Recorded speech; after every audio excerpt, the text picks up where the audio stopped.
Bienvenidos una vez más a esta celebración en la que hemos estado compartiendo la temática referente a la venida de nuestro Señor Jesucristo. Y en el texto que vamos a compartir hoy, que es Segunda de Tesalonicenses, capítulo 2, vamos a analizar una situación bastante engorrosa para algunos cuando se trata de comprender de cuál es la manera como se van a desarrollar los eventos previos a la venida de nuestro Señor Jesucristo. Segunda de Tesalonicenses capítulo 2 versículo 1 dice: con respecto a la venida de nuestro Señor Jesucristo y nuestra reunión con Él, le rogamos, hermanos, que no se dejen mover fácilmente de su modo de pensar, ni se turben, ni por espíritu, ni por palabra, ni por carta como si fuera nuestra, en el sentido en que el día del Señor está cerca. Nadie los engañe de ninguna manera, porque no vendrá sin que antes venga la apostasía y se manifieste el hombre de pecado, el hijo de perdición.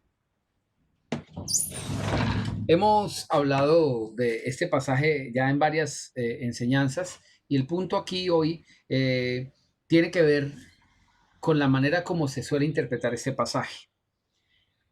Algunos dicen que en este pasaje no se habla del rapto de la iglesia, sino de la segunda venida de Cristo, por el término que emplea de la venida, pero ya de eso hemos hablado y lo hemos aclarado, creo que hasta la saciedad.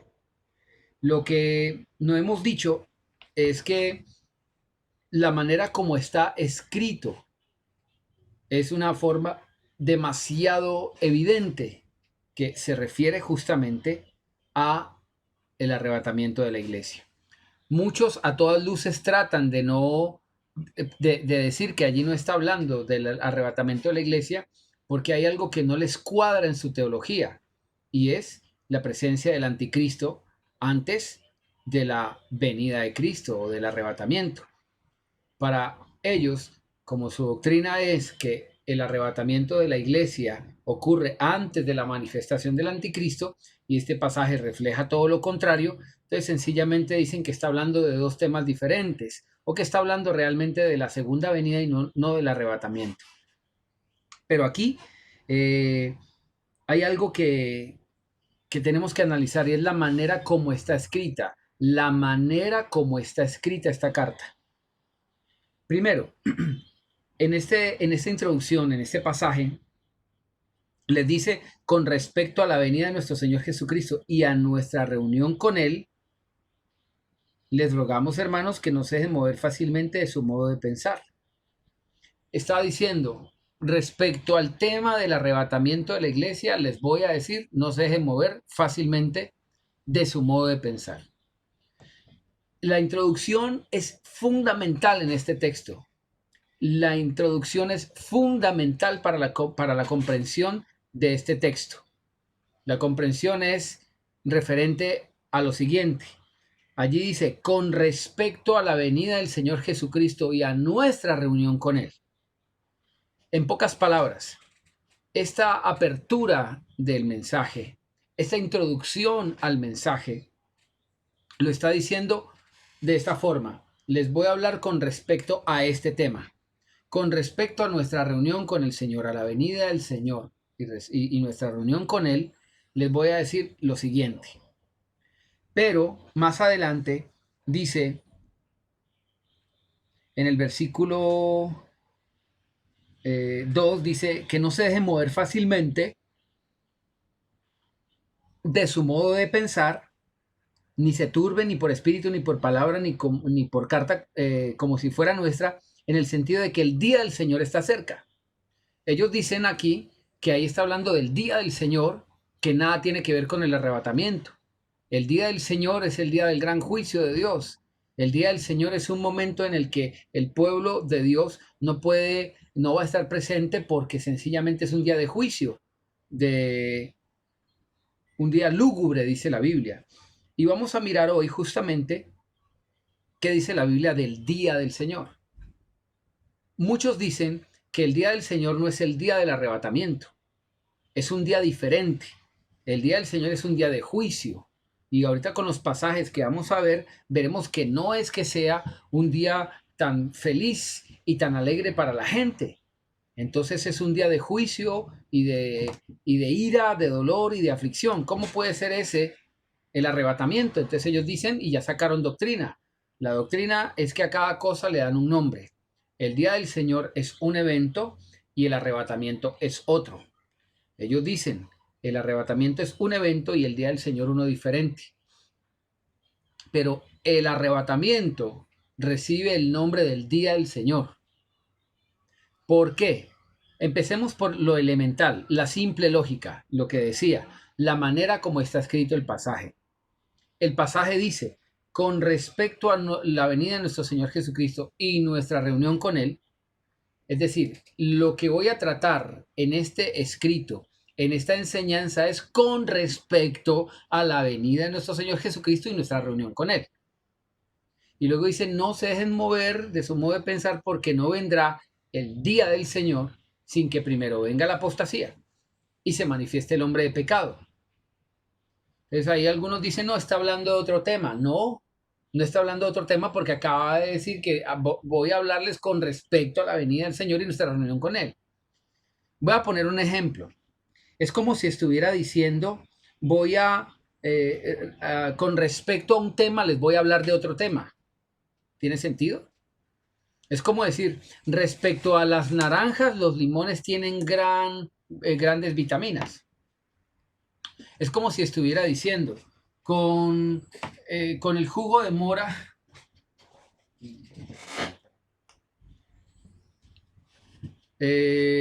con una libra de mora podemos hacer dulce de guayaba. ¿Tiene sentido eso? Decir, con respecto al tema este, les voy a hablar de otro tema, no tiene razón, no tiene sentido. Si dice con respecto a la venida del Señor y en nuestra reunión con Él, les voy a decir lo siguiente. Y dice que el día del Señor no vendrá sin que primero venga la apostasía y se manifieste el hombre de pecado. ¿Está hablando de dos temas distintos? No, está hablando del mismo tema, sino que a los que no les cabe en la cabeza porque tienen una doctrina extraña, pues obviamente no les cuadra. No les cuadra. Para ellos, ese desorden de interpretación es lo lógico, es lo que es, y no tienen absolutamente nada de sentido. Como le digo, haga de cuenta, por aquí puse un ejemplo. Es como decir, al respecto del cerebro, quiero decirles que los ácidos estomacales no se producen sino ante la ingesta de alimentos. ¿Tiene sentido eso? Oiga, ¿no que iba a hablar del cerebro? ¿Por qué me está hablando de los ácidos estomacales? Así descabellado suena la interpretación, decir que el Día del Señor es un evento diferente al del arrebatamiento de la iglesia. Es diferente, pero si él acaba de decir con respecto a este tema, mire lo que va a suceder, es esto, esto, esto y esto. Espero ser claro, yo sé que puede resultar un poco confuso, pero por eso estoy aterrizándolo con unos ejemplos sencillos y muy claros. Yo no puedo decirte con respecto a tus ojos y tus pestañas, quiero decirte que los dientes son de color blanco. ¿Está hablando de una cosa y resulta con otra? No, no es así. Con respecto a nuestra reunión con el Señor Jesucristo y su venida, el Señor dice que no va a venir y no va a ocurrir sin que primero ocurra la apostasía y se manifieste el hombre de pecado. Ahora bien, es el anticristo. En este sentido, debemos entender primero que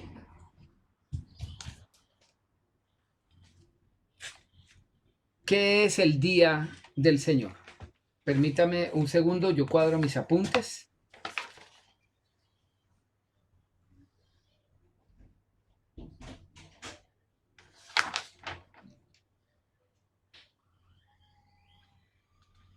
Quisiera que me acompañe, por favor, a segunda de Timoteo, capítulo 4. Segunda de Timoteo, capítulo 4. Permítame un momento.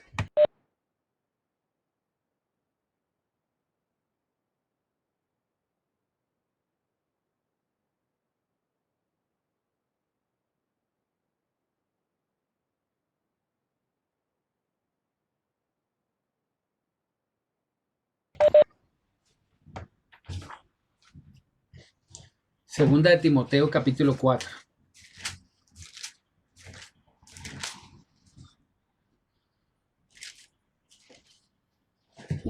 Y en el versículo 1 dice: te suplico encarecidamente delante de Dios y el Señor Jesucristo, que juzgará a los vivos y a los muertos en su manifestación y en su reino, que prediques la palabra y que instes a tiempo y fuera de tiempo. Redarguye, reprende, exhorta con toda paciencia y doctrina, porque vendrá tiempo cuando no soportarán la sana doctrina, sino que teniendo comezón de oír, se amontonarán maestros conforme a sus propias pasiones y apartarán de la verdad el oído. Pero tú, dice, sé sobrio, versículo 4, apartarán de la verdad el oído. Pero tú, ojo, sé sobrio.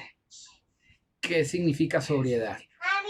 El estado de sobriedad es aquel estado en el cual no se ha ingerido ningún licor o una bebida en particular que haga perder el buen juicio, lo cual significa que las doctrinas que le hacen perder el buen juicio pone a las personas a vivir como si estuvieran borrachos, literalmente. ¿Usted ha escuchado el término embriagarse del espíritu o la embriaguez del espíritu? Créame que no es bíblico. Tratan de encontrar justificaciones en algunos pasajes bíblicos, pero no son bíblicos. Se refieren supuestamente al momento en que el Espíritu Santo vino sobre el pueblo de Dios en Pentecostés y las personas empezaron a hablar en diversas lenguas, lenguas angelicales, pero también en lenguas terrenales. Y la gente que los veía, los ignorantes, los que no conocían de absolutamente nada del Espíritu Santo, empezaron a decir: estos están borrachos, porque los vemos que están hablando en distintas lenguas, los estamos escuchando hablar en diferentes lenguas. Esa era la opinión de la gente que no sabía lo que estaba pasando y pensaban que estaban borrachos. Así como cuando alguien le dice a veces a uno, si uno está de pronto manifestando o diciendo algo que a la gente le parece como no, que no está acorde con lo que ellos piensan o que suena tal vez un poco descabellado, le dice: ¿usted qué le pasa? ¿Es que está borracho? Y no es que esté borracho, pero es una forma de decir que está fuera de sí. A la gente le parecía que los discípulos estaban borrachos porque estaban hablando en otras lenguas. Ahora bien, ellos dicen que eso se llama embriaguez del espíritu porque la gente cuando los veía decía: parecen borrachos. Y es así como justifican las chiripiolcas en las iglesias. La gente que empieza a moverse y a hacer mil cosas raras que no son del Espíritu Santo, no son del Espíritu Santo. Sépalo. La gente tiene miedo de hablar de esto porque no conoce al Espíritu Santo, porque les da miedo, creen que les da miedo blasfemar del Espíritu Santo al pronunciarse con respecto a eso, pero no les da miedo hacer eso sabiendo, porque ignoran que eso está también en contra del Espíritu Santo. Hace que la gente se vuelva más emocional que espiritual. Y la Biblia habla en Judas justamente de esas cosas que al tiempo final sucederían. Bien, retomo la lectura. Pero tú sé sobrio en todo, soporta las aflicciones, haz obra de evangelista, cumple tu ministerio. Yo ya estoy próximo a ser sacrificado, dice Pablo. El tiempo de mi partida está cercano. He peleado la buena batalla, he acabado la carrera, he guardado la fe. Por lo demás me está reservada la corona de justicia, la cual me dará el Señor juez justo en aquel día. Ojo con el término. Por lo demás me está reservada la corona de justicia, la cual me dará el Señor juez justo en aquel día. Y no solo a mí, sino también a todos los que aman su venida. ¿Con qué término se refiere Pablo a la venida del Señor? Dice, con aquel día. Ese es el término que utiliza Pablo. Él dice: por lo demás, me está reservada la corona de justicia, la cual me dará el Señor, el juez justo, en aquel día. Que el Señor le dará en aquel día la corona que también le dará a aquellos que aman su venida. En la venida de Cristo dice que recibirá una corona. Recuerde que Pablo en Tesalonicenses decía que él pensaba que habrá quedado vivo ante la venida del Señor. Está hablando del arrebatamiento. Él sabía que había de presentarse delante del Señor y que el día de la venida de Cristo habría de recibir un galardón especial, el día de la venida. Y por eso le le confiere, perdón, un título a la venida de Jesucristo y le dice aquel día. Ese es un término que utiliza la Biblia. Ahora bien, en este versículo, al principio, en el versículo 1, dice, te suplico encarecidamente delante de Dios y del Señor Jesucristo, que juzgará a los vivos y a los muertos en su manifestación y en su reino. Te suplico encarecidamente delante de Dios y del Señor Jesucristo, que juzgará a los vivos y a los muertos en su manifestación y en su reino. Esto es algo interesante. Y la Biblia dice que en la manifestación, es decir, en el arrebatamiento de la iglesia, cuando Jesucristo se manifieste, y ojo que ahí dice que es una manifestación que va a traer juicio a la tierra, a los vivos, o sea, a los que estén aquí en la tierra, y también a los muertos, pero ya en el reino. Los vivos serán juzgados en la manifestación de Cristo en el arrebatamiento de la iglesia y los muertos serán juzgados en el reino de Dios. Eso habla Mateo capítulo 25. Entonces, son varios temas que tenemos que tener claros. Primero, que el arrebatamiento de la iglesia es llamado aquí como el día o el día del Señor, sí, pues no propiamente dice el día del Señor, pero veremos otros pasajes que se refieren tocantes a la venida de Cristo como aquel día, como el día del Señor. Hay unos pasajes para que quiero que los veamos desde aquí, desde el Nuevo Testamento, porque en el Antiguo Testamento cuando se habla del día del Señor dice que es un día lobreguez, un día lúgubre, es un día triste, doloroso, de aflicción. Y muchas personas dicen el arrebatamiento de la iglesia no es un día lúgubre. El día de la ira es el día lúgubre, pero le pregunto, ¿cuál es el día de la ira? No, pues el día en que Dios manifieste sus juicios. ¿Y cuándo es el día que se manifiesten los juicios? Preguntémosles. Ah, no, a la mitad de la semana, a la mitad de los 7 años, es decir, después de 3 años y medio, allí se manifiesta. Ah, o sea, el día del Señor comienza a la mitad de la semana, pero ¿cuál es el evento que indica que comienza el día del Señor? Ellos dicen, pues los juicios, ahí vienen los juicios exactamente, ahí es el día del Señor. El día del Señor, simplemente mandar juicios. El día del Señor es el día de la manifestación de Jesús, donde todo ojo le verá. Esto no lo enseñan en la doctrina corriente. Dicen que será un rapto secreto. Dicen que es una manifestación secreta, que nadie se percatará, que será un día normalito, alguien estará silbando con un compañero al lado que es cristiano y de repente cuando siga silbando se percate que ya desapareció. ¡Pum! ¡Ah! Algo pasó. Nadie sabe. ¿Qué fue? ¿Cómo fue? ¿Serán los extraterrestres? Dicen que es así, pero eso no lo sostiene la Biblia. Cuando venga Jesucristo, y ya lo leímos en un momento en Mateo 24, será el día de su manifestación. En ese momento dice la Biblia que mirarán al que traspasaron. La luna se oscurecerá, el sol no hará su brillo, las potencias de los cielos serán conmovidas. Evidentemente allí comienzan los juicios de Dios más terribles. Y el día del Señor se llama así porque el Señor será visto, todo ojo le verá. A partir de ese momento, cuando Cristo se vea en el cielo y la gente reunirse con él, su pueblo, su iglesia, todos verán semejante circunstancia. Y el horror y la expectación de lo que ha de venir va a ser terrible. En ese momento, comienzan los juicios más terribles. Tiempo atrás, los primeros 3 años y medio, serán, sí, evidentemente unos juicios o el tiempo de retribución, el tiempo de pago, el día del maligno, el tiempo del malo, eh, que se le permitirá ejercer dominio al anticristo sobre la tierra, que la iglesia ha de pasar por ese tiempo porque justamente vivió en apostasía, y eso dice la Biblia. Antes de que venga el anticristo viene la apostasía.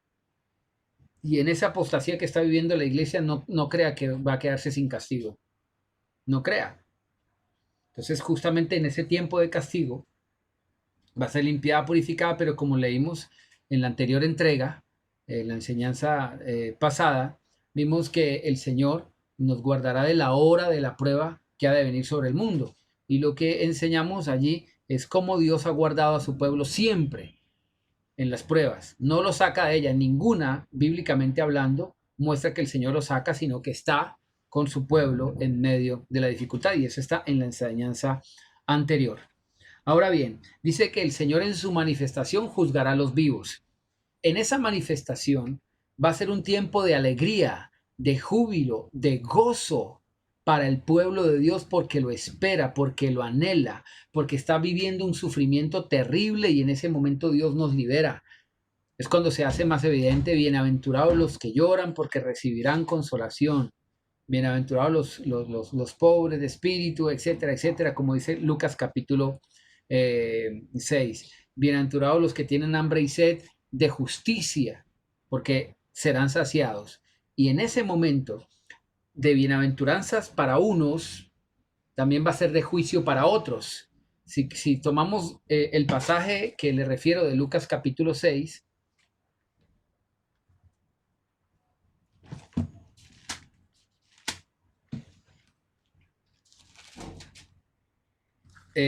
habla de algo bien importante, y es de el día del Señor.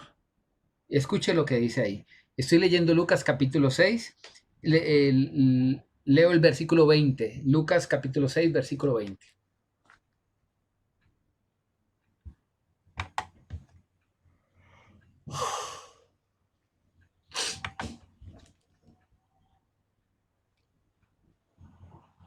Alzando los ojos hacia sus discípulos, les decía: bienaventurados ustedes los pobres, porque de ustedes es el reino de Dios.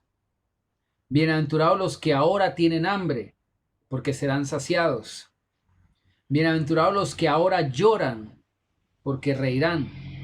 Ojo con la relación ahora y luego en tiempo futuro. Ahora y luego algo en tiempo futuro. Mire que está hablando de una situación de prueba, de dificultad, de tribulación. Bienaventurados los que ahora tienen hambre, porque serán saciados. Bienaventurados los que ahora lloran, porque van a reír. Verso 22. Bienaventurados serán cuando los hombres los odien, los aparten de sí, los insulten y desechen su nombre como malo por causa del Hijo del Hombre. Gócense en aquel día y alégrense, porque su recompensa es grande en los cielos. Porque así hacían sus padres con los profetas. Pero hay de ustedes ricos, porque ya tienen su consuelo. Ojo que habla aquí del presente. Hay de los que ahora, presente, están saciados, porque tendrán hambre, futuro. Hay de los que ahora ríen, porque lamentarán y llorarán, presente y futuro. Hay de ustedes cuando todos los hombres hablen bien de ustedes, porque así hacían sus padres con los falsos profetas. Hoy muchos sencillamente lo que quieren es eso, que supuestamente a nombre del buen testimonio lo que quieren es que hablen bien. Pero créame que a veces por el buen testimonio es necesario que hablen mal. Y a veces, muchas veces, habla mejor nuestro testimonio cuando la gente habla mal de nosotros. Porque así lo hicieron con los profetas, con el mismo Señor Jesucristo. Entonces, aquí hay dos situaciones. Uno, los que ahora están padeciendo y que luego van a alegrarse, a celebrar, a vivir. Otros que ahora están disfrutando y luego van a llorar. ¿Cuándo será? En el mismo día. Cuando el Señor se manifieste, juzgará a los hombres en su manifestación, a los hombres vivos en ese momento. Entonces, por eso será un momento de bienaventuranza para unos y al mismo tiempo de ayes para otros, de sufrimiento, de aflicción. Cuando Cristo venga, cuando Cristo venga, su venida por su pueblo, llevándoselo de aquí, es al mismo tiempo que una liberación, un juicio. Liberación para los que se van y juicio para los que se quedan. El mismo evento, el día del Señor, que también dice la Biblia que viene para ser alabado en sus santos, al mismo tiempo será un tiempo de juicio sobre la tierra. Ese es el evento que hace que se desaten y se desencadenen todos los juicios de parte de Dios. El gran día del Señor. Deme un momento, organizo mis apuntes. Ahora bien, regresando a segunda de Timoteo,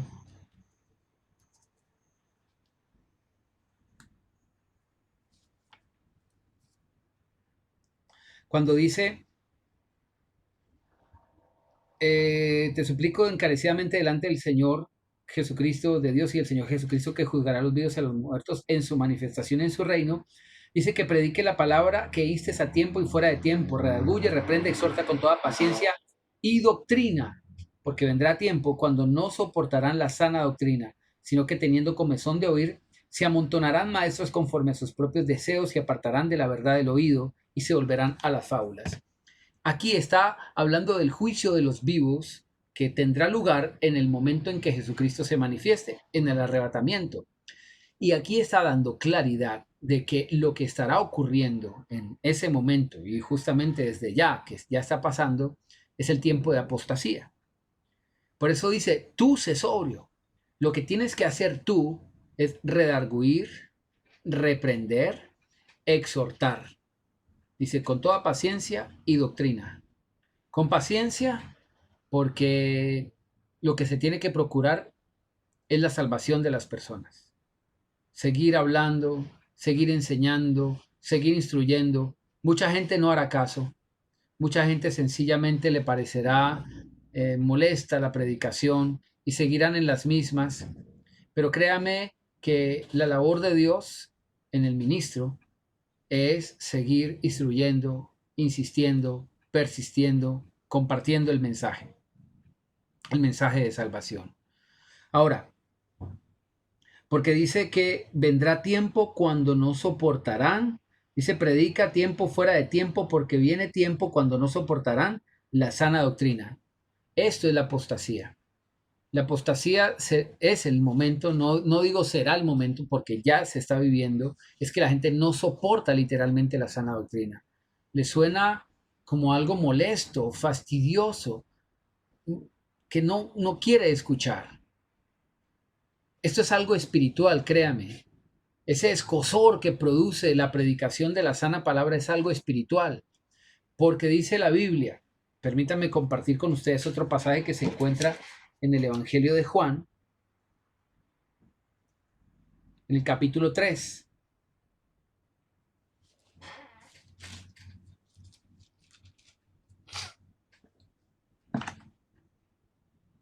En el versículo 17. Juan capítulo 3, versículo 17.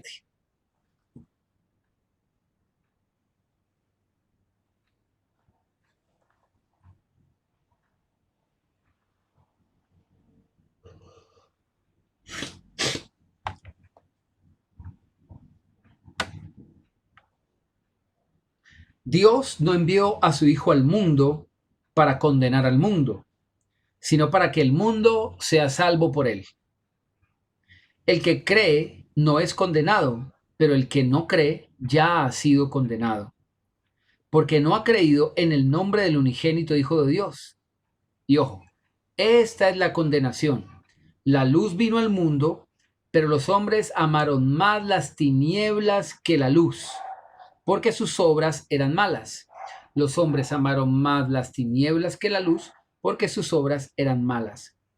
Pues todo aquel que hace lo malo detesta la luz.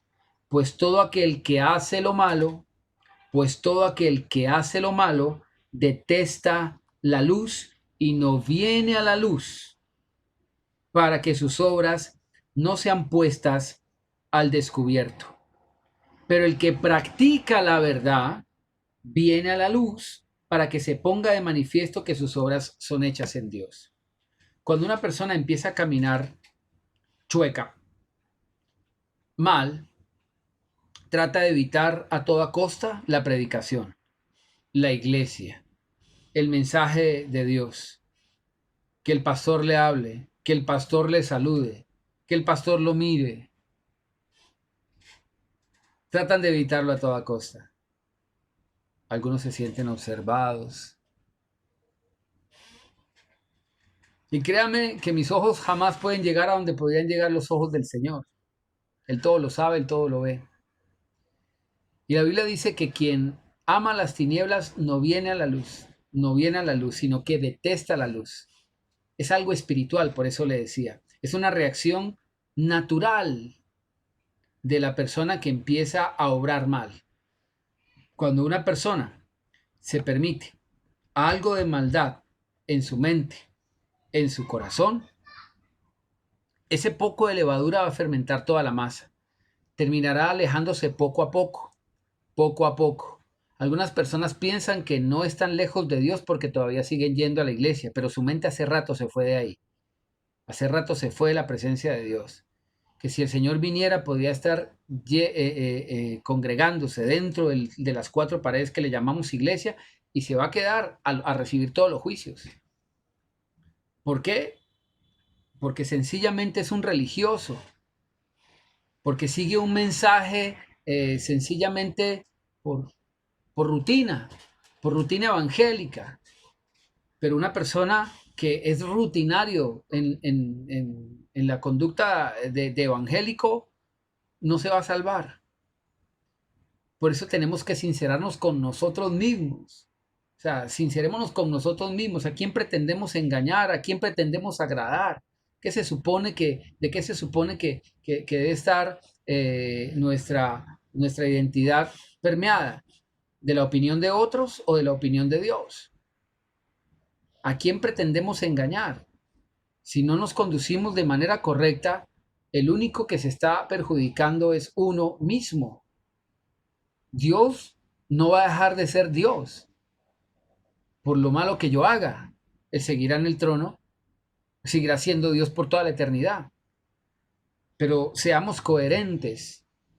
¿Realmente queremos ser salvos? Mi mente ya se alejó de Dios, mi corazón ya se alejó de Dios, pero digo que no, porque todavía me congrego y porque estoy recibiendo un mensaje a través eh, del- de las redes sociales. Así pues, tengamos claro, el mensaje de Dios nos dice que el que será condenado, dice, pues todo aquel que hace lo malo detesta la luz y no viene a la luz, dice el versículo 20, para que sus obras no sean puestas al descubierto. Significa que siempre tiene algo escondido. Si nuestra mente nos reprende, dice la Biblia, mayor que nuestra mente, mayor que nuestra conciencia es Dios que sabe todas las cosas. Si tenemos algo en oculto, créame, dice la Biblia, que no vamos a venir a la luz. Podemos ir a la iglesia como religiosos, pero no vamos a tener una presencia, una comunión con Dios real, sino automática. Vamos a orar por los alimentos. Padre, gracias por el alimento. Amén. Vamos a orar para que me salga bien ese trabajo. Señor, bendice este trabajo. Gracias. Amén.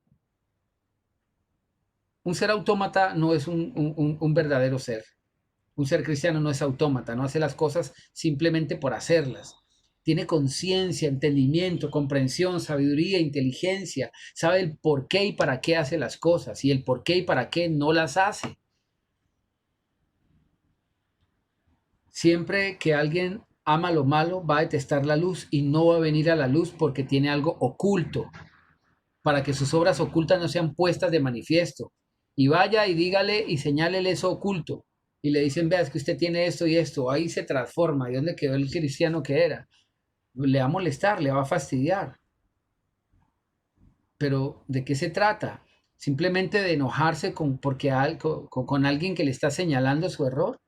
Deberíamos antes estar agradecidos porque esa persona lo que está buscando es sacarnos de la condenación y llevarnos al camino de Dios. Pero enojarse, o sea, enojarse con la reprensión de Dios. O sea, el Espíritu Santo nos ama. Cristo murió en la cruz. ¿Comprendes eso? Cristo murió en la cruz para que nosotros no nos condenemos y nosotros nos enojamos y nos exhorta. ¿En qué estamos? Ahora bien, retomamos. En 2 de Timoteo dice, porque vendrá tiempo cuando no soportará la sana doctrina, sino que teniendo comezón de oír, se amontonarán maestros conforme a sus propios deseos y apartarán de la verdad el oído. Estoy leyendo 2 de Timoteo capítulo 4, versículo 3. Cuando dice que no soportarán la sana doctrina, sino que dice que teniendo comezón de oír, es justamente lo que está pasando hoy. La Biblia dice que la fe viene por el oír la palabra de Dios. La fe viene por el oír la palabra. Y como estamos viendo en los mensajes que transmitimos los días domingos de Dueños de Nuestro Destino, hablando justamente de la lengua, decíamos que la fe viene por el oír, pero también la falta de fe viene por el oír. La pregunta es, ¿qué escuchamos? La Biblia dice que la fe viene por el oír la palabra. Significa que si no escuchamos la palabra, sino cualquier otra cosa, nos va a faltar la fe. La fe viene por el oír y la falta de fe viene también por el oír. La fe viene por el oír la palabra y la falta de fe viene por el oír algo diferente a la palabra. Este mensaje nos dice que la apostasía se caracteriza porque la gente tiene comezón de oír cosas diferentes a lo que dice la palabra de Dios. Quieren escuchar mensajes halagueños, mensajes lisonjeros, mensajes que les soben su ego y que les hagan sentir como si ellos fueran los dioses realmente en la iglesia. Y no debe ser así. El cuidado que debemos tener de nuestra alma es justamente no querer escuchar lo que querramos nosotros escuchar, sino lo que necesitamos escuchar. Recuerde que el que murió en la cruz no lo hizo por diversión. Es para sellar un mensaje de verdad que debemos creer. Y dice que se amontonarán, apartarán la gente que tiene comezón de oír, quieren escuchar, vamos a mirar qué está diciendo fulano. Viene sutanito de tal, vamos a ver, vamos para allá, vamos para acá, estamos escuchando a todo el mundo. Y en esta era de posmodernidad, también la iglesia lastimosamente se ha dejado infectar de esa situación. Y muchos quieren escuchar todo lo nuevo que resulta por allí. Ese es el término, lo nuevo. Y las iglesias están llenas de mensajes de superación y de motivación antes que el mensaje de Dios. La comezón de oír, créame que no solamente lo que hace es picar el oído, sino el ego, el corazón. Debemos entender que para todas estas personas hay un grupo de maestros que están prestos a anunciarles lo que ellos quieran escuchar. Como cuando usted tiene algún antojo en particular y usted simplemente mira por la internet y encontrará lo que usted desea comer. Si usted quiere un sándwich, hay muchos restaurantes que ofrecen diversidad de sándwich. Si usted quiere una hamburguesa, hay muchísimos restaurantes que ofrecen variedades sin número de hamburguesas. Y así, siempre va a haber alguien que esté dispuesto a hacerle escuchar a usted lo que usted quiera escuchar. Siempre. Pero de parte de Dios, permítame decirle que Juan en el capítulo 6, cuando el Señor no estaba hablando lo que la gente quería escuchar, sino lo que Dios quería decir, al Señor le dijeron en Juan capítulo 6, dura es esta palabra, ¿quién la puede oír? Ojo con eso, ¿quién la puede oír? A ellos lo que les preocupaba, a los discípulos, es que hubiese gente que pudiese estar sentada ahí escuchando lo que él iba a decir. A ellos les importaba la gente que escuchara, no el que la predicaba. Es más importante el que estaba allí predicando que los que estaban allí escuchando, porque los que estaban escuchando no querían escuchar eso. Y eso es lo que importa hoy en día en las iglesias apóstatas. Lo que importa es que haya gente allí.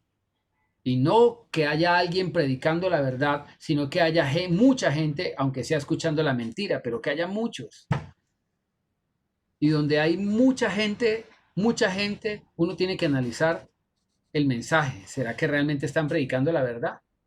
Porque créanme que multitudes seguían al Señor Jesús, lo seguían, pero cuando el Señor veía tanta gente siguiéndolos, se detenía y les decía: ustedes me siguen porque multipliqué los panes, porque les he dado comida, porque les han dado las enfermedades, por esto y porque he sacado los demonios, por esto y por lo otro, pero no por la palabra. Y ese es el caso de Juan capítulo 6. De hecho, dice la palabra que desde aquel entonces muchos ya dejaban de seguir al Señor, muchos dejaban de seguirlo por la palabra que él predicaba. Señor, dura es esta palabra, ¿quién la puede oír? Y el Señor les dijo: el, la carne, el espíritu es el que da vida. La carne para nada aprovecha. Las palabras que yo les he hablado son espíritu y son vida.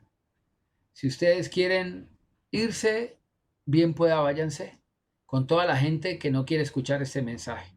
Y ahí es donde Pedro sale diciendo: Señor, ¿a quién más iremos? Si solo tú tienes palabras de vida eterna. Mire que no se trata realmente de quiénes son los que vienen, sino a quiénes que uno va. Ellos decían: ¿quién puede escuchar esta palabra? A ellos les importaban los que vienen. Pero Pedro dice: ¿a quién iremos? Lo importante no es quiénes son los que vienen a congregarse, sino quién es al que uno va. ¿Realmente estamos escuchando ese mensaje de Jesús? Así no nos guste, es el necesario mensaje para nuestra alma. Debemos decirle a Dios: aunque sea dura esta palabra, yo entiendo que es espíritu y que es vida. Y lo que reconozco que necesito es espíritu justamente y es vida. Y si el espíritu y la vida vienen detrás de unas palabras duras de oír, estoy dispuesto a sacrificar mi oído para no sacrificar mi alma. Apartarán de la verdad el oído. Dice: se amontonarán maestros conforme a sus propios deseos. Otras versiones dice: conforme a sus concupiscencias. Mire el término que usa la Biblia: se amontonarán maestros. Eso es lo que le llaman hoy en día la unidad. La Biblia a la unidad de los hombres, la Biblia le llama amontonamiento. Porque si eso están confabulados para muchas cosas. Y créame que estos días lo he visto en propiedad. He sido testigo de que están más unidos que nunca los que se confabulan para traer un mensaje distinto a la iglesia, un mensaje distinto al que Jesús nos enseñó. Y hay mucha cobardía para defender el mensaje de Dios. Hay mucha cobardía. La Biblia dice que el asalariado es así: ve venir el lobo y huye.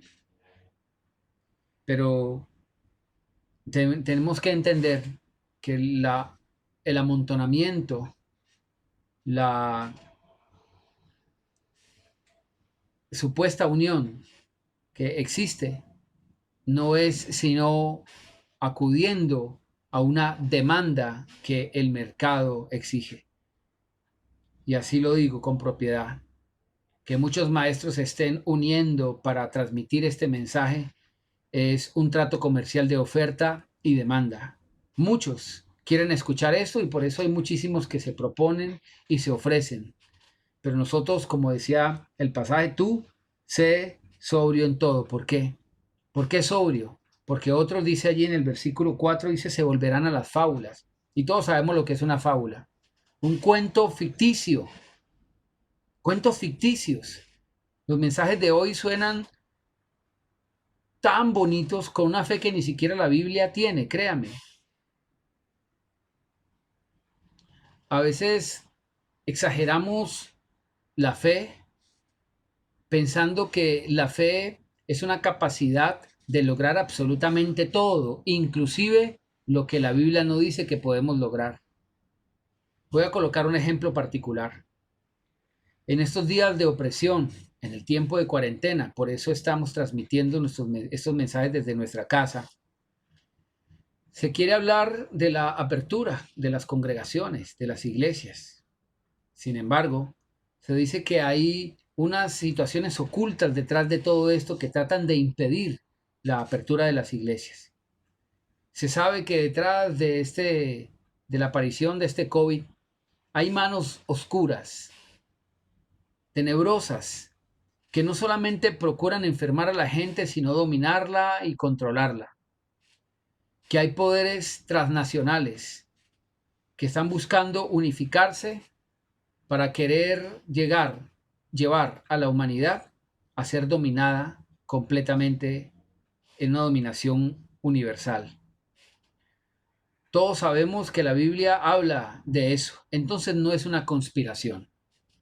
La Biblia nos habla dónde va a terminar el mundo.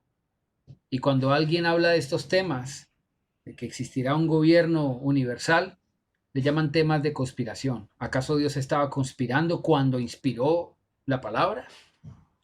Sino que son los temas que no quieren tratarse en los medios serios, porque se quiere hacer ver que las personas que se ocupan de este tipo de estudios no son serios. Ellos dirán, ¿cuándo usted ha visto un medio serio referirse a estos temas? Para sencillamente rezagar a la gente que no tiene identidad y decirle, oye, es que entonces yo no soy una persona seria, ¿cómo estoy estudiando estas tonterías? Pero créame que Dios no se refiere al destino del universo como una tontería, ni una conspiración. Evidentemente sabemos para dónde va el mundo y que va a venir un anticristo que nadie lo puede detener, nadie. Bueno, hay un momento donde puede ser detenido, pero hay un momento donde no podrá ser contenido más y se le permitirá hacer absolutamente todo lo que está destinado que haga. Y en estos días, justamente abogando por la liberación del pueblo de Dios para que podamos nuevamente congregarnos en nuestras iglesias, un pastor decía, yo sé que eso tiene que ver con el imperio del anticristo que ya está operando, con el misterio de la impiedad que ya está en acción. Pero reprendemos al diablo, decía él, y declaramos que el anticristo no se manifiesta. Declaramos que el anticristo no va a operar, lo declaramos sin poder. Hay gente que tiene una fe que la Biblia no le otorga. Hay gente que tiene más fe que la Biblia. La fe, por Dios bendito, la fe viene por el oír la palabra. Significa que todo lo que yo diga que es fe tiene que estar ajustado a todo lo que diga la boca de Dios en su palabra. Yo no puedo decir reprendo al diablo que no se manifieste el anticristo nunca, cuando la Biblia dice que sí va a ocurrir. Yo no puedo decir ato a los demonios y los echo al infierno, o los echo al abismo, o los echo al Hades, cuando la Biblia dice que no es así. No está eso bíblicamente hablando en nuestra potestad. Nos gusta tener unas promesas en un nivel tan elevado que está por fuera de la elevación que la Biblia le concede. Creemos que la promesa, por ejemplo, y yo sé que este es un tema sensible, pero lo tengo que hablar para que dejemos de ser tan hipersensibles. Hay una expresión bíblica que nosotros la hemos convertido en promesa, pero no es que Dios lo haya prometido, eso no es una promesa, porque lo pongan las librerías en unas promesitas por allí, que esta es una promesa, Dios reclámela, no significa que sea así. Es un hecho concreto y particular que ocurrió en un periodo en Hechos de los Apóstoles. Y dice, cree en el Señor Jesucristo y serás salvo tú y tu casa. Eso fue una afirmación que uno de los discípulos le hizo a un carcelero, a una persona en particular por un hecho. Le dijo, mira, si tú puedes creer en el mensaje de Jesús, ¿y cómo habría de no hacerlo si él fue testigo de cómo se abrieron las puertas de la cárcel? Y él le dijo, mira, si tú llegas a creer, va a suceder algo. Tu casa va a ser salva. Porque el testimonio que tú acabas de presenciar ha sido testigo de un evento tan poderoso que yo sé que la gente que vive contigo va a tener dócil su corazón para creerte. Y ellos, por creer en lo que tú estés predicando, serán salvos. Eso fue una situación particular. Ahora nosotros la hemos convertido en una promesa como si Dios hubiera firmado un documento que lo obligue a él a cumplir eso. Y yo creo en el Señor Jesucristo y será salva toda mi casa, y yo sé que va a ser salva toda mi casa, y punto, tiene que ser salva. Pero la Biblia dice en 1 Tesalonicenses capítulo 3, versículo 3, que no es de todos la fe. no es de todos la fe. También dice la palabra de Dios en 1 Corintios capítulo 7, ¿qué sabes tú si harás salvo a tu marido? Un momentico, Pablo, discúlpeme, no diga eso porque toda la familia de los creyentes van a ser salvos. Le pregunto, ¿será real? ¿Será que las familias de todos los creyentes van a ser salvos? Yo le pregunto, ¿usted sabe quién fue Nietzsche? O Nietzsche, como le dicen por allí, pero no se dice así. Nietzsche, uno de los filósofos más ateos que ha existido, tenía padres cristianos, predicadores. ¿Se salvó Nietzsche? Ay, de eso nadie puede hablar, de eso nadie puede decir. Pues, el espiritual juzga todas las cosas espiritualmente y la Biblia dice que los ateos, los idólatras, los hechiceros, los afeminados no entran al reino de los cielos. Eso dice. No soy yo el que lo digo. Y toda persona que tenga ese comportamiento, evidentemente haciendo un juicio espiritual, me doy cuenta que no entra al reino de los cielos. Así de sencillo. Entonces no obliguemos a Dios a hacer cosas que Él no se ha comprometido a hacer. Dios nos da un privilegio mayor al concedernos fe a nosotros y es poder impactar la vida de nuestros familiares. Debería ser así, pero no todos se van a salvar. Créame que el Señor Jesucristo dijo, viene la hora cuando en una casa estarán divididos. El suegro, la suegra contra la nuera, el padre contra el hijo. Oiga, ¿y esa división por qué se da? El Señor Jesucristo dijo, por causa mía. Esa división no habla de salvación de unos, sino de la salvación de unos, pero la condenación de otros miembros de la misma familia, por causa de Cristo. Al punto que Jesús dice, el que ame más a padre o a madre más que a mí no es digno de mí. Es decir, el que era salvo, pero se puso a ir detrás de sus familiares que no eran salvos, también se va a perder. Entonces le decía que a veces nosotros tenemos, en las falsas doctrinas, las falsas enseñanzas, lo llevan a tener una fe que ni siquiera la fe, que ni siquiera la Biblia le otorga. Pero es que predican lo que predican, pero es que dicen que Jesús es un niñito que nació en pesebre en diciembre y que hay que levantarle un arbolito para conmemorar eso. ¿Y eso qué tiene que ver con Jesús? Y que hay que llenarlo de guirnaldas y que las guirnaldas rojas significan la sangre de Cristo y el pino verde habla es el color de la esperanza. ¿De dónde sacan eso? Y que el 24 hay que darnos regalos porque los Reyes Magos trajeron regalos. ¿El 24? Ah, no, eso fue el 6 de enero, pero igual trajeron regalos. Hay que dar regalos. ¿Y dónde sacan eso? No tiene ningún fundamento bíblico por ninguna parte, pero usted sí lo encuentra en la tradición babilónica y pagana que los 24 de diciembre a medianoche, es decir, comenzando el 25, sí hacían eso. ¿Para quién lo hacían? Para Tamuz. ¿Para quién lo hacían? Para Semiramis. ¿Para quién levantaban un pino verde y lo decoraban con elementos brillantes que hacían conmemoración al sol? Los babilonios. El paganismo. Y que cuando Constantino, un emperador romano, llegó, se hizo pasar por cristiano y dijo que se ha convertido en cristiano, tomó toda esa idolatría pagana que traía él desde sus ancestros y sencillamente convirtió todo en una mezcla, se llama sincretismo, y todo lo unió, y los ídolos paganos que él usaba, las mismas imágenes, las mismas estatuas, les volvió a dar una connotación diferente.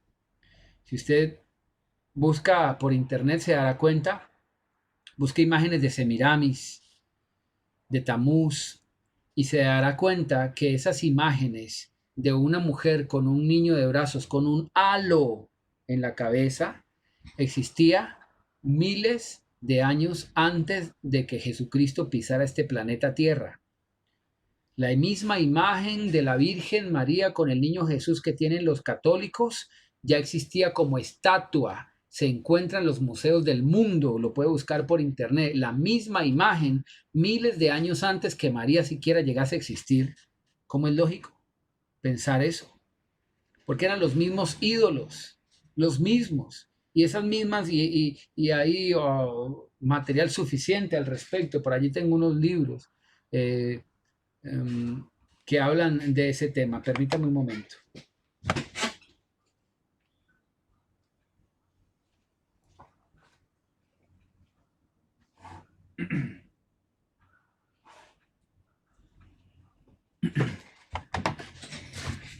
Aquí tengo conmigo un libro que se llama Babilonia, Misterio Religioso,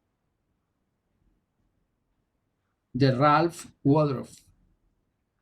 Es un libro que se hizo un estudio bastante minucioso de toda la historia de Babilonia. ¿Por qué cree que Babilonia va a ser juzgada en Apocalipsis capítulo 17 y 18? Se ha preguntado por qué. Y aquí hay otro libro, este es de Alexander Hislop, que se llama Babilonia, las dos Babilonias. Y tiene un título acá, Mené, Mené, Tekel, Uparsin. Ha sido probado en balanza y hallado falto, es lo que significa, es un término que aparece en la Biblia. Y estos dos libros se los recomiendo, habla de lo que estoy hablando. ¿Y por qué habla de las dos Babilonias? ¿Por qué habla de dos Babilonias? ¿Cuáles son las dos Babilonias que habla ese libro? Eso es un tema bien interesante. Ahora bien, cuando decimos, y ya estamos llegando pues al límite del tiempo, eh, pero no quiero finalizar sin decir esto. Hoy muchas personas se han vuelto a las fábulas, a historias inventadas por las emociones de las personas antes que por la fe de la gente, de la fe bíblica. Por eso dice, tú sé sobrio. La embriaguez espiritual es un hecho real. Hoy se habla de la embriaguez del espíritu. Y créame que no hay una embriaguez del espíritu. El espíritu no embriaga. El espíritu lo pone antes a uno en sano juicio. La Biblia dice que cuando el endemoniado gadareno fue liberado y lleno del Espíritu, fue encontrado en su cabal juicio. Cuando una persona realmente ha sido impactada por el Espíritu Santo, lo que denota a todas luces es que está en su cabal juicio. Hoy parece que el término es contradictorio, que una persona llena del Espíritu Santo, lo que debe mostrar es que perdió el juicio, y usted lo ve en chiripiolcas por allá, en un rincón de la iglesia. Cuando la palabra nos habla de ser sobrios, también nos dice, sé sobrio en todo, soporta las aflicciones, porque están juntas. La sobriedad espiritual tiene un precio, un alto precio que hay que pagar, y es soportar las aflicciones, porque aflicciones de todo tipo. Permítame abrir mi corazón como pastor, y el pastor que es sobrio y que predica la verdad sí que tiene bastantes aflicciones. Verá el tránsito de muchas personas por su iglesia o la congregación mejor en la que sirve a Dios. Verá el tránsito de personas que no permanecerán porque sencillamente tenían comezón de oír otra cosa. Eso tiene repercusiones de todo tipo, anímico, emocional, evidentemente, porque créame, uno es un ser humano y a uno le afecta la indiferencia de las personas, la falta de honra de las personas. A nivel económico, evidentemente, también hay una afectación, porque evidentemente si las personas son buenas en el sentido bíblico de que honran a Dios con sus bienes, como lo dice las escrituras, pues evidentemente generarán ingresos para no solamente para el avanzar de la obra, sino para la manutención del siervo de Dios, porque eso dice las escrituras. Pero gente que se endurece en su corazón, que no le gusta escuchar un mensaje así, que se enoja, créanme que no va tampoco a hacer aportes para la obra, o quienes son avaros también se van a restringir de hacerlo. Pero también espiritual, no solamente emocional, no solamente económico, sino también espiritual, porque la carga que se lleva muchas veces es difícil. Créame que muchos llegan hasta a dudar de su llamado. Muchos, la aflicción de los ministros que predicamos la verdad puede resultar siendo a veces como el ministerio de Juan el Bautista, guardando evidentemente las proporciones. Conforme a ese hombre no ha nacido ningún otro. Eso dijo el mismo Señor Jesús. No hay hombre nacido de mujer más grande que Juan el Bautista. Y Juan el Bautista, aunque desde el vientre fue lleno del Espíritu Santo y vivió una vida tan austera, lejana de todas las vanidades para guardar, para preparar ese corazón de manera que pudiera tener la plena sintonía con el Altísimo para traer un mensaje a la tierra, que no encontrara estorbos en la mente del hombre, porque eso sí que es importante. Un verdadero profeta, créame que no es un vanidoso por allí que vive en las vanidades de la tierra, porque su mente tiene mucha nubosidad que no deja hacer que el sol de la luz de la palabra de Dios brille en su boca. Por eso, quien habla la verdad tiene que preocuparse primero por despejar todas esas nubosidades vanidosas que guarda en su intelecto, en su mente. Y Juan el Bautista, a pesar de eso, de que era un tremendo hombre de Dios, el más grande hombre nacido de mujer que haya pisado esta tierra, según el mismo Señor Jesucristo, un día estaba soportando las aflicciones en la cárcel porque por causa del mensaje de la palabra lo metieron en la cárcel. ¿Y cuál era el mensaje de la palabra? Le decía al rey Herodes: oiga, usted está teniendo como esposa a la mujer de su hermano y no le está permitido. Para otros sería simplemente un chismoso. ¿Quién lo manda a meterse en la vida ajena? Deje los otros que vivan la vida como quieran. Pero no, él sabía que era el rey del pueblo de Dios y que no podía vivir de cualquier manera, y como profeta tenía que declararle la verdad divina en la cara, así fuere. Y lo mandaron a apresar, y ya tenía un juicio establecido sobre él, que lo decapitaran. Y cuando él ya sabía que eso estaba declarado sobre él, estaba en la cárcel, y con su angustia natural como ser humano, mandó a preguntar con sus discípulos a Jesús si era él que había de venir o habría de esperar a otro. Imagínense las aflicciones, qué dimensión pudieran llegar a tener, que un ministro, tremendo ministro de Dios, puede dudar hasta de su llamado. Porque al ver gente que se va de la iglesia, él pensará: ¿será que Dios realmente me llamó? ¿Será que realmente yo sí le estoy sirviendo a Dios? ¿Será que Dios sí me respalda porque yo tengo esta palabra pero nadie quiere escucharla? Y se necesita de madurez espiritual, de valentía, para saber si uno es cierto en la verdad en la que está plantado, sin dudar, porque eso es lo que le dijo el Señor Jesús a Juan. No le dijo: sí, vaya, saquen una fotocopia de mi cédula y dígale que vea que sí efectivamente soy yo. Él le dijo: vaya, hágale saber a Juan las cosas que ven y que oyen, y díganle: bienaventurado el que no haya tropiezo en mí. Es decir, déjenlo en su proceso, es su proceso. Él verá si duda, él verá si cree. Es porque creer es una decisión propia, dudar también. Y cada uno tiene que concientizarse de eso. Tú decides si permaneces en la oscuridad, en las tinieblas, en las fábulas, o permites que la luz de Jesucristo te alumbre. Como decía Efesios capítulo 5, levántate de los muertos y te iluminará Cristo. Y termino compartiendo Romanos capítulo 13.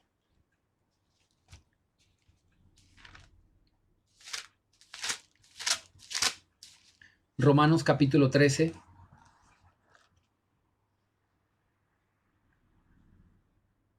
Versículo 11. Y esto, conociendo el tiempo, que ya es hora de levantarnos del sueño, porque ahora está más cerca de nosotros nuestra salvación que cuando creímos. Si un día usted creyó que la salvación, la venida de Cristo estaba cerca, ahora está mucho más cerca que cuando usted creyó eso. La noche, versículo 12, la noche está avanzada y se acerca el día. ¿Y se acerca qué? El día. Ese es el nombre, el título que le da la Biblia a la manifestación de Cristo, a la venida de Jesucristo, al arrebatamiento de la iglesia, el día. La noche está avanzada y se acerca el día. Desechemos pues las obras de las tinieblas. Desechemos pues las obras de las tinieblas. Es algo voluntario, usted es el que tiene que dejarlo. Si usted se pasa la vida diciendo: Dios mío, quítame esto, Dios mío, quítame esto, Dios mío, quítame esto, créame que esa oración no tendrá mucho sentido ni tampoco mucha respuesta, porque está en ti, en ti. Si tu ojo te hace pecar, córtatelo. Es decir, tú, ahora no se va a terminar sacando los ojos, pues, Si tu ojo te hace pecar, dile a Dios que te lo quite. Eso no dice la Biblia. Dile a Dios que te lo cierre. Señor, que cuando yo tenga los ojos para pecar, tú me cierres los ojos. Eso no va a pasar, hombre. Eso no va a pasar. Los ojos están aquí, hermano. Es la intención del corazón, hermana. Es nuestra voluntad. Si quiere o no quiere, se quiere salvar o no se quiere salvar uno. Uno tiene que decidir. Uno tiene que decidir. Si no quiero salvarme, entonces de una vez, porque como decía por ahí un predicador, algunos que ni para pecadores sirven. Hacen las cosas mal en el bien y a medias también en el mal. Pues si no se quiere salvar, pues entonces, hermano, pues decida y si Dios es Dios, sígalo. Si Baal, entonces en pos de él váyase. Eso lo dijo el profeta Elías. Pero no es así. Por eso dice la Biblia que Dios no envía a su Hijo para condenar al mundo, sino para que el mundo sea salvo por él. Queremos la salvación, procuramos la salvación, entonces esforcémonos por ella. Echa mano de la vida eterna, como dice la Biblia. Echa mano de la vida eterna, agárrate duro y pórtate varonilmente. No le pidas a Dios cosas que Él no va a hacer. Señor, ciérrame los ojos. ¿Cuál ciérrame los ojos? Ciérralos usted. Ay, Señor, córtame la mano, quítame la mano. Que yo, Señor, no tenga el sentir de hacer algo malo, que mi corazón no se incline hacia lo malo. Eso es imposible, la carne va a estar siempre con usted. Y la Biblia dice que somos nosotros los que hacemos morir la carne por el Espíritu. Nosotros. Si usted tiene viva la carne porque la alimenta con todas las tonterías que ve por televisión, la pornografía que ve por televisión,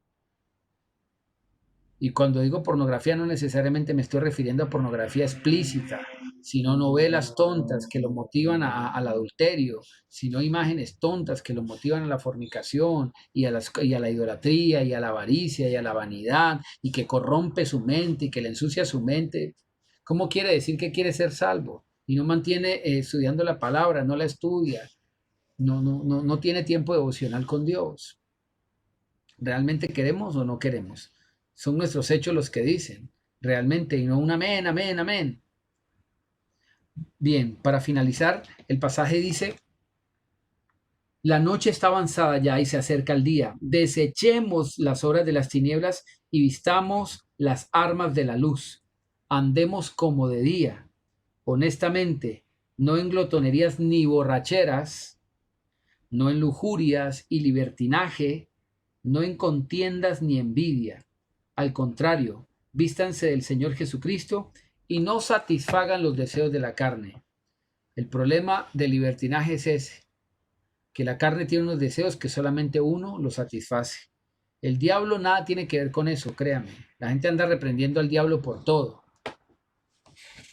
Y esa es la guerra más inocua, que no tiene provecho, que no tiene razón. La Biblia dice que no golpeemos el aire.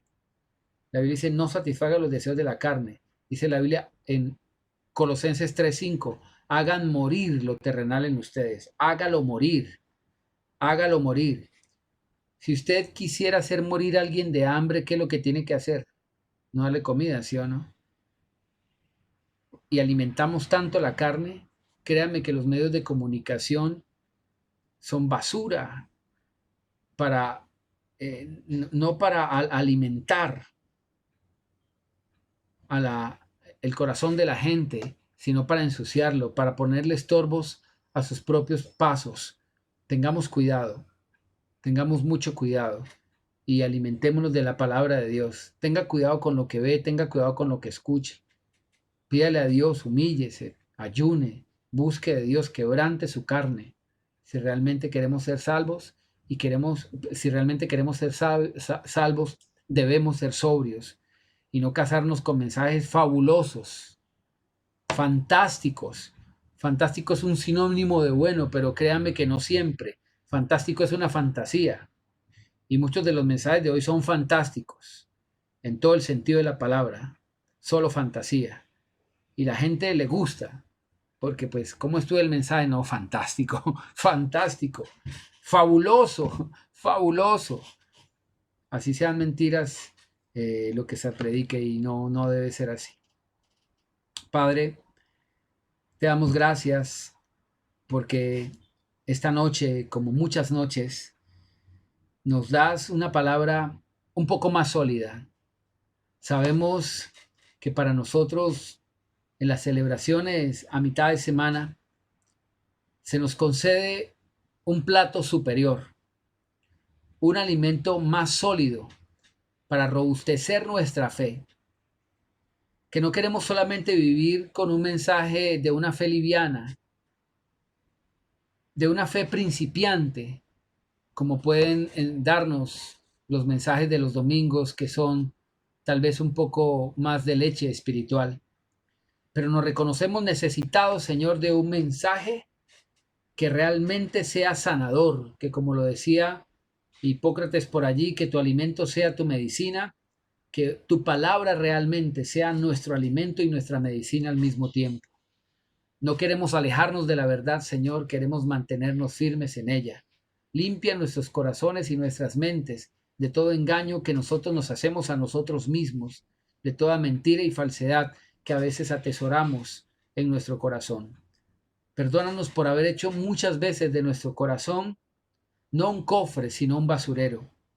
Ayúdanos a ser libres completamente de todo engaño, de toda fantasía, de toda fábula y mantenernos sobrios delante de ti, caminando de día como de día en medio de la oscuridad, hasta que el lucero de la mañana, Señor, amanezca en nuestros corazones, como dice tu palabra, en el nombre de Jesús. Amén y amén.